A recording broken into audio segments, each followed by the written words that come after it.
그렇습니다. 믿음으로 오늘도 하나님의 은혜, 십자가와 부활로 또 성령의 내주하시는 복음의 성취 역사로 다 이루신 은혜를 누리게 되시길 주의 이름으로 축복합니다. 할렐루야. 요단강 건너서 가나안 땅을 정복하고 한 5년 내지 7년 동안 전쟁을 마치고 그리고 가나안 땅을 분배하고 남은 지역에 정복을 하고 정착을 하는 그런 과정으로 접어들었습니다. 그 땅을 분배하는 그런 과정인데 이게 정복하는 것도 힘들지만 분배하는 것은 더 사실 어려운 것입니다. 자세한 내용 그런 속속들의 사정들은 잘 안 나와 있지만 얼마나 신경을 많이 쓰겠어요. 너네가 좋은 땅을 가질 거냐, 우리가 좋은 땅을 가질 거냐, 너네가 더 많은 것을 가질 거냐, 적게 가질 거냐, 이게 아주 굉장한 관심사 아니겠어요? 우리 교회 권사님 중에 한 분이 부모님이 돌아가시고 재산을 분배해야 되는데 형제들 사이에 싸움이 난 거예요. 누가 많이 가질 거냐, 내가 많이 가질 거냐. 아무래도 보니까 그냥 놔둬서는 형제의가 관계가 멀어질 것 같대, 떨어질 것 같아서 우리 권사님이 내가 양보하겠다. 그리고서 몫을 내놨대요. 그리고서 나누라 그러니까 조용해졌대. 이 물질을 나누고 하는 것 소유의 문제 이건 예민한데 우리가 이거 잘 분별해야 될 줄로 믿습니다. 물질에 초점을 맞추면 욕심이 발동을 해서 이게 다툼이 일어나기 쉬워요. 그런데 물질에 초점 맞추지 말고 우리 권사님처럼 사람의 초점을 맞추고 관계에 초점을 맞추면 문제가 잘 해결될 줄로 믿습니다. 어떤 게 중요하냐 그런 말씀이. 오늘 요단강 동편에 세 지파, 두 지파 반이죠. 르우벤 지파하고 갓 지파하고 므낫세 반 지파가 요단강 동편, 요단강 건너기 전에 동편 땅을 달라고 그랬는데 그 모습을 보면서 좀 아쉬움이 있어서 말씀을 드립니다.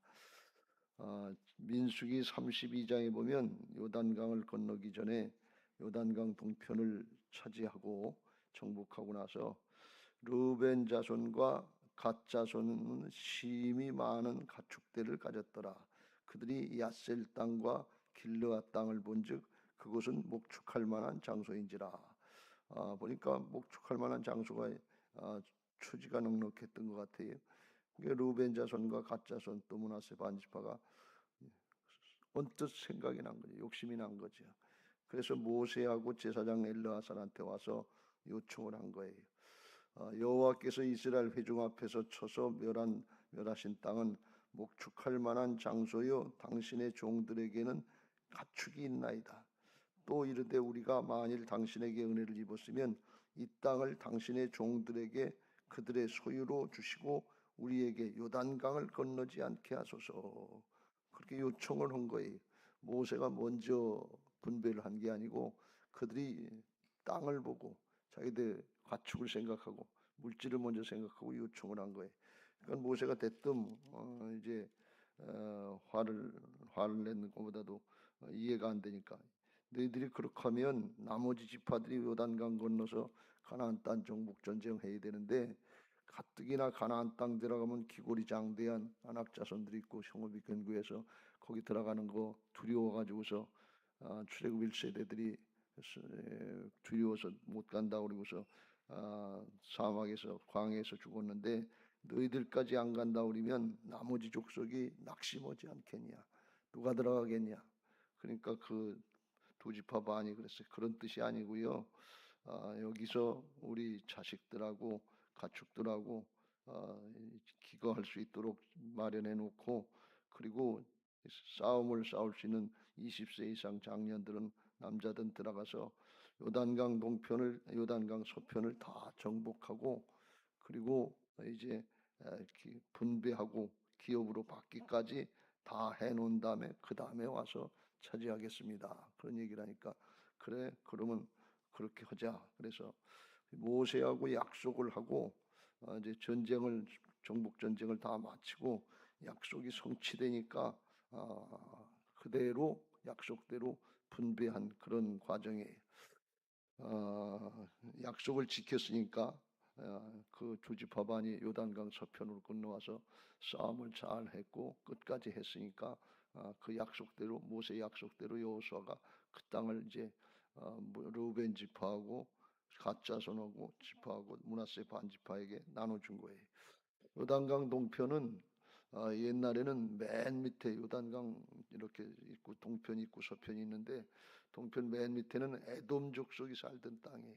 거긴 루벤 지파가 차지를 했고 중간에 모압 자손이 살던 곳에는 모압이라고 한 나라가 살던 곳에는 갓 자손이 거기 갓 지파가 차지했고 그리고 위에 암몬 자손이 나라가 있었던 그곳에는 누가 들어갔는가 하면 므낫세 반 지파가 들어갔어요.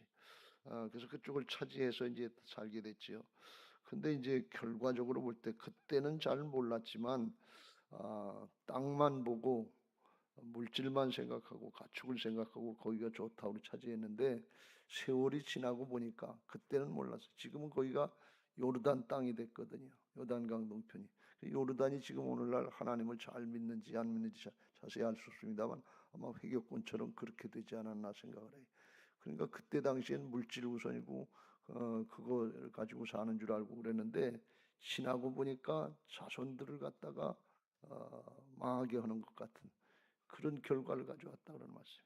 그래서 이게 우리가 생각할 것이 물질 사람이 떡으로만 사는 것이 아니요 하나님의 입에서 나오는 말씀으로 산다고 그걸 잘 깨닫고 물질 우선으로 생각하면 당장은 유익하고 당장은 맞는 것 같은데 신앙을 생각하고 사람을 생각하고 자손들을 생각해서 하나님 앞에 말씀 따라가고 하나님의 약속이 어디 있는지 비전이 어디 있는지 이걸 잘 깨닫고 우리들이 순종해야 될 줄로 믿습니다. 이 요단강 동편의 지파들을 보면 누구 생각이 나는 거면 롯의 모습이 생각이 나요. 아브라함과 조카 롯이 서로 이제 재산이 많아져서 서로 그 목자들이 다툰다 그랬어요. 그러니까 아브라함이 롯에게 하는 얘기가 너하고 나하고는 같은 친족인데 네 목자나 내 목자나 서로 다투게 할 필요가 뭐 있겠냐. 네 앞에 땅이 있는데 네가 좌하면 나는 우할 것이고 네가 우하면 나는 좌할 것이다. 그때 롯이 눈을 들어서 보니까 요단강 동편 성경에서 동편 쪽으로 간다 하는 뜻은 죄악으로 찾아간다, 욕심을 찾아간다는 그런 뜻이 내포되어 있습니다. 요단강 동편 에덴의 동쪽으로 쫓겨났다 뭐 그런 말씀이 나오는데 그런 의미가 강합니다. 롯이 눈을 들어서 요단 동편 쪽을 보니까 거기 소알까지 온 땅이 물이 넉넉하고 여호와께서 소돔과 고모라를 멸하시기 전이었으므로 여호와의 동산 같았다. 에덴 동산 같고 애굽의 땅과 같았다. 그래서 보니까 더볼 거 없어요. 그러니까 롯이 요단 온 지역을 택하고 동으로 옮기니 그들이 서로 떠난지라. 그래서 아브라함이 나머지 가나안 땅에 머물었는데 13절에 보면 하나님이 이렇게 말씀하십니다. 소돔 사람은 여호와 앞에서 악하며 큰 죄인이었더라 그랬어요. 이게 관점의 차이예요. 롯이 볼 때는 물질을 먼저 생각하고 육신을 먼저 생각하니까 딱 보기에 에덴 동산 같았다는 거예요. 애굽 땅 같이 잘 사는 풍요로운 땅 같았다는 거예요. 근데 하나님이 보시기에는 거기 큰 죄인들이 있고 망할 땅이다 그런 말씀이에요. 관점이 다른 걸 볼 수가 있어요. 우리가 육신의 관점, 욕심의 관점에서 눈에 보이는 것만 가지고 판단하면 이렇게 큰 착오가 날 수 있다는 거예요. 이걸 우리가 잘 영적으로 분별해야 될 줄로 믿습니다. 고린도후서 5장 7절 말씀에 보면 눈으로 보는 것으로 하지 말고 믿음으로 하라 그랬어요. 눈으로 보는 거 눈으로 보는 게 육신의 눈으로 보는 거 아니에요. 그러니까 육신의 관점은 이 땅에서 하는 거 요걸로 끝나요. 근데 믿음으로 하면 약속의 말씀을 붙잡고 영원한 것을 붙잡을 수 있게 되는 줄로 믿습니다. 죄송합니다.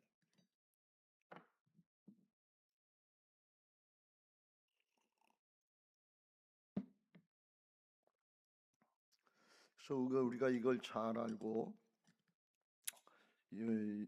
여기 땅에서 욕심 부릴 게 아니고 하나님의 약속의 말씀을 붙잡고 믿음으로 양보하고 나갈 때 하나님은 손해보게 하시지 않고 자자손손 복을 받게 하시고 하늘의 큰 상급을 누리게 하실 줄로 믿습니다. 하나님 앞에 이 부분을 잘 정리하셔서 물질, 소유 여기에다 초점 맞추지 말고 사람, 생명, 여기 영생 여기에다 초점을 맞춰서 방향을 잘 잡으시길 주의 이름으로 축복합니다. 할렐루야. 그런 의미에서 여기 또 이제 레위 지파에 대한 말씀을 하는데, 레위 지파의 땅을 분배한 것은 여호수아서의 뒤에도 계속해서 반복이 돼요. 앞에 14절에도 오직 레위 지파에게는 여호수아가 기업으로 준 것이 없었으니 이는 그에게 말씀하신 것과 같이 이스라엘의 하나님 여호와께 드리는 화제물이 그들의 기업이 되었습니다. 그랬고 33절에도 또 강조하시기를 오직 레위 지파에게는 모세가 기업을 주지 아니하였으니 이는 그들에게 말씀하신 것과 같이 이스라엘의 하나님이 여호와께서 그들의 기업이 되심이었더라 그랬어요. 여기서 두 번이나 같은 장에서 강조를 하는데 뒤에도 또 나와요. 요단강 서편을 할 때도. 그건 뭔가 하면 하나님이 이게 중요하니까 강조하는 거예요. 성경에 괜히 반복하는 게 아니라 진실로 한 번 한 거하고 진실로 한 건 차이가 있는 거예요. 주님이 중요하니까 말씀하시기 때문에 우리도 중요하게 이걸 받아들여야 될 줄로 믿습니다.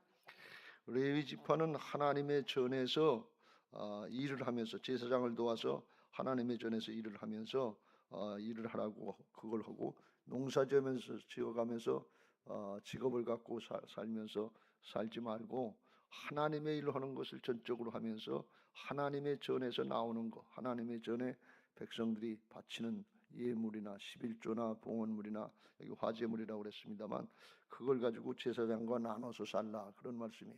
나중에 이게 이스라엘 백성들이 신앙을 바로 하지 않아서 이게 잘 예물을 제대로 봉헌물 11조 말라기 3장에 보면 봉헌물과 11조를 도둑질했다고 그래서 이게 잘 안 되긴 했습니다만 그렇게 되니까 어떻게 되는 거면 사람들이 레위 지파 사람들이 율법의 교육을 잘 시키고 또 신앙생활을 잘할 수 있도록 지도하라고 사명을 주셨는데 먹을 게 없으니까 다른 데 가서 일을 하는 거예요. 그러니까 말씀이 가르쳐지지 않고 신앙생활이 안 되니까 하나님하고 관계가 떨어지는 거예요. 관계가 멀어지니까 세상 사람들하고 삶이 똑같은 거예요. 그러니까 나라가 어떻게 돼요? 망하는 길로 가는 거예요. 이게 악순환이 되는 거예요. 그래서 하나님이 지켜주신 것을 강조하신 이유가 그랬어요. 이스라엘 백성들은 48개의 성읍으로 나눠서 한 군데서 모여서 살지 못하고 흩어져서 살고 그리고 그 자기들 사는 성읍 근처에 조그만 목초지만 조금 줘서 기본적인 것만 하고 살게 했는데 그렇게 하면서 뭐했냐? 하나님 앞에 믿음 생활을 잘하게 자기들도 잘하지만 백성들도 믿음 생활을 잘할 수 있도록 하는 이걸 감당하게 한 거예요. 이게 잘 돼야 영원토록 복이 되는 것을 믿으시기 바랍니다. 근데 그걸 이제 나중에 백성들이 잘못했습니다만 그렇고 이스라엘 백성들에게는 다른 초지가 다른 소유지 분배 땅이 있는 것이 아니라 하나님의 일을 전적으로 열심히 해서 하나님의 나라 역사를 잘 이루어가라. 하나님의 나라, 하나님의 왕국을 건설하라는 신정 왕국을 건설하는 그런 뜻이었어요. 이게 오늘날 우리들이 믿는 사람들은 영적인 레위인과 같은 것을 믿으시기 바랍니다. 목사들은 영적인 제사장인데 레위인뿐 아니라 영적인 만인 제사장과 같다 그렇게 말씀을 하죠. 레위기가 아니라 베드로전서 2장 9절 말씀에 그걸 말씀합니다. 그러나 너희는 택하신 족속이요 왕 같은 제사장들이요 거룩한 나라요 그의 소유가 된 백성이니 이는 너희를 어두운 데서 불러내어 그의 기이한 빛에 생명의 빛에 복음의 빛에 들어가게 하신 이의 아름다운 덕을 선포하게 하려 하심이라 그랬어요. 복음 전도하고 영원한 생명을 살리는 일에 쓰임 받게 하기 위해서 우리를 하나님의 자녀로 하나님의 일꾼으로 세워 주신 줄로 믿습니다. 그리고 세상의 것에 연연하지 말고 초점을 여기다 맞추라 그래. 그러면 영생의 축복, 영원한 상급과 면류관이 준비되어 있는 줄로 믿습니다. 하나님 나라를 바라보고 살라 그런 말씀이. 왜? 하나님의 자녀요 하나님의 백성들이 됐으면 그때부터는 하나님 나라의 법을 따르는 사람들이 예수 믿고 구원받고 그 다음에 그냥 과거의 옛 습관대로 내가 주인 노릇하면서 내 마음대로 내 주장대로 사는 이건 그리스도인의 삶이 아니에요. 거듭난 자의 삶이 아니에요. 거듭난 자의 삶은 하나님의 자녀, 하나님의 백성이 됐으니까 그 다음부터는 하나님의 나라 법이 적용되는 거예요. 한국 사람이 미국으로 이민 가서 미국 시민이 되면 미국 법을 따라야 돼. 한국 법을 따르지 않는단 말이죠. 옛 사람의 건 벗어버리고 새 사람의 것으로 따를 때 그때 하나님의 나라의 백성답게 살 수 있고 하나님의 자녀답게 살 수 있고 그리고 하나님의 자녀의 축복을 여기 이 땅에서부터 누리는 복된 신앙이 되는 것을 믿으시기 바랍니다. 바울처럼 아브라함처럼 다윗처럼 요셉처럼 여호수아처럼 우리가 어떻게 살 수 있나 그렇게들 걱정을 하는데 사실은 하나님의 나라의 법대로 살면 그렇게 되는 거예요. 그렇게 되게 돼 있어요. 왜? 하나님의 언약이니까. 언약은 약속이잖아요. 거기에 하나님은 아들을 내주시는 목숨을 걸고 다 이루어주셨기 때문에 우리들도 마음을 다하고 뜻을 다하고 목숨을 다해서 약속을 지키려고 하면 그대로 되는데 땅에서뿐 아니라 하늘에서까지 영원토록 되어지는 것을 믿으시기 바랍니다. 히브리서 11장에 보면 믿음의 사람들의 모습을 말씀하는데 이들은 땅의 것을 바라보지 않고 하늘의 것 영원한 것을 바라봤다고. 이게 하나님의 약속이기 때문에 그래요. 구약의 사람들도 마찬가지예요. 히브리서 11장 13절 위에 이 사람들은 다 믿음을 따라 죽었으며 약속을 받지 못하였을 때 약속을 받지 못했던 것은 하나님 나라의 영원한 약속의 성취가 아직 이루어지지 않았다는 말씀이에요. 그럼에도 불구하고 그들은 멀리서 보고 환영하며 또 땅에서는 외국인과 나그네임을 증언하였으니 그들이 이같이 말하는 것은 자기들의 본향을 찾는 자임을 나타내십니다. 그들이 나온 바 본향을 생각하였다면 돌아갈 기회가 있어요. 육신적으로 아브라함이 바단 아람에서 나온 것처럼 그쪽으로 하란 땅으로 돌아가려고 했으면 육신의 본향은 돌아갈 수 있다 그런 말씀이에요. 근데 그 본향을 찾지 않고 하늘의 본향, 영원한 본향, 인생이 온 하늘로부터 온 그걸 찾았다 그랬어요. 16절 안 띄어져요? 자, 같이 읽겠습니다. 시작. 그들이 이제는 더 나은 본향을 사모하니 곧 하늘에 있는 것이라. 이러므로 하나님이 그들의 하나님이라 일컬음을 받으실을 부끄러워하지 아니하시고 그들을 위하여 한 성을 예비하셨느니라. 큰 성은 이건 도시를 얘기하는 거예요. 그걸 예비해 놓으셨단 말이죠. 믿음의 사람들에게 여기 땅에선 쬐끄만 거지만 아파트 한 채 뭐 그것도 큰 거라고 그러지만 그런 정도가 아니고 큰 성인데 이 성이 얼마나 큰지는 알 수 없어요. 지구 땅덩어리는 점 하나밖에 안 되는데 온 우주 만물 광대하신 하나님이 얼마나 맡겨주실지 얼마나 다스리게 하실지 하나님의 통치권에 참여할 때 왕권에 참여할 때 이건 이루 말할 수 없단 말이지. 그걸 약속한 것을 믿고 믿음으로 그걸 바라보고 살았다 그런 말씀이에요. 이 땅에서는 나그네 외국인 이렇게 살았다. 여행객처럼 살았다. 여행객이 호텔 좋다고 5성급 호텔에서 머문다고 거기다 치장하고 거기다 보물 싸놓고 그리고 그냥 집으로 오는 사람이 있어요? 그러지 않아요. 거기다 치장할 필요가 없어요. 거기다 놔둘 필요가 없어요. 그냥 거기서는 여행 온 동안은 그냥 잘 보고 즐기고 그리고 집으로 돌아오는 거예요. 여기 땅을 사는 동안 우리 세상 나그네들이에요. 여기서 그냥 하나님의 말씀대로 기쁘고 즐겁고 감사하게 잘 살다가 하나님 나라 가는 거예요. 더 좋은 곳이 있다. 본향이 있다. 내 고향집이 있다. 그리고 가는 사람들은 여기 땅의 삶이 하나님 나라를 준비하는 삶이 되고 복된 삶이 되는 것을 믿으시기 바랍니다. 여기 이 땅의 것에 목적을 두면 그 방향이 틀려져요. 여기 요단강 동편의 두 지파 반이나 롯처럼 그거 가축 여기 소유 이걸 위해서 사는 줄 알고 거기다 하니까 자기들도 나중에 어떻게 되는지도 모르고 자기 자손들도 잊어버리고 하나님 나라 건 잊어버리는 이런 일들이 일어난단 말이에요. 그래서 우리가 신앙의 초점을 하나님 나라에 잘 맞추고 땅의 것이 아니라 영원한 하나님 나라의 것에 초점을 맞추고 신앙하시길 주의 이름으로 축복합니다. 고린도후서 4장 16절 이후에 그러므로 우리가 낙심하지 아니하노니 우리의 겉사람은 낡아지나 우리의 속사람은 날로 새로워지도다. 우리가 잠시 받는 환난에 경한 것이 지극히 크고 영원한 영광에 중한 것을 우리에게 이루게 함이니 우리가 주목하는 것은 보이는 것이 아니요 보이지 않는 것이니 보이는 것은 잠깐이요 보이지 않는 것은 영원함이라. 여기서 믿음 생활 한다고 사명 감당한다고 어려움 당하고 역경을 당하면 주님의 말씀에 의하면 기뻐서 뛸 듯이 기뻐하라고 그랬어요.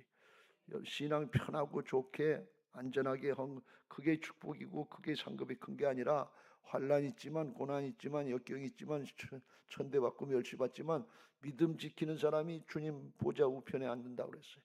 이걸 믿고 여기 땅의 것에 연연해서 실망하거나 낙망하지 말고 초대교회 사람들처럼 핍박과 고난이 있고 가난이 있더라도 꿋꿋하게 이겨나가는 믿음의 사람들 되시길 주님의 이름으로 축복합니다.